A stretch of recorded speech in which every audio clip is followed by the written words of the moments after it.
Le ngikhulumayo uyayazi lo engikhuluma ngaye.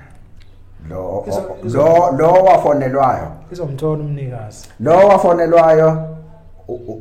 wangifonela ufakazi wami. Ngiyakubona njalo wendoda lapha ekhaya. Wahamba esibhedlela ngakhuluma nomncwabo ngikhathele mina thathana umgqumeni nimose esibhedlela sivumelene naye nampela bahamba bamthatha bamse esibhedlela walala lapha ngase Faraday ngoba Helen Joseph kwagcwele sahamba sambona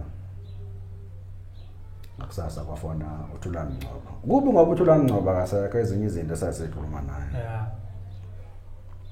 bamthetho sikhulumile siyi-office umgqumeni akuyena owethu thina nani umgqumeni owezwe bakhona abantu abazi ukuthi umgqumeni uyagula ngaba iphutha ukuthi singapublish ukugula kaMgqumeni sazisa abantu ngokusemthethweni kodwa socela wena noKhangelani nifike la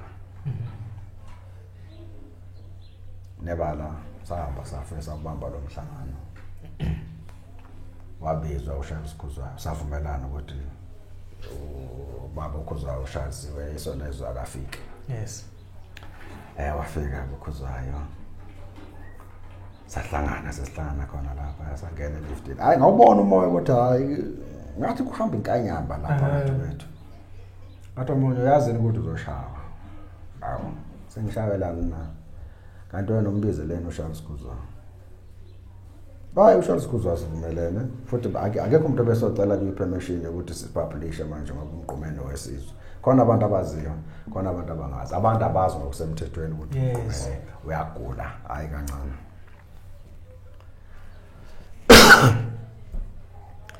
kwangenzeka ke angazi nami ukuthi kwabambana sabakhipha kodwa futhi umzala bakhe akubona cha hayi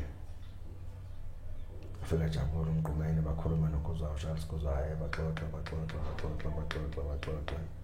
akusasa yaphuma indaba abantu bebamba ulayini bebheke Helen Joseph ngoba kwathi makuvuleka umbhede ngale wasuka ngapha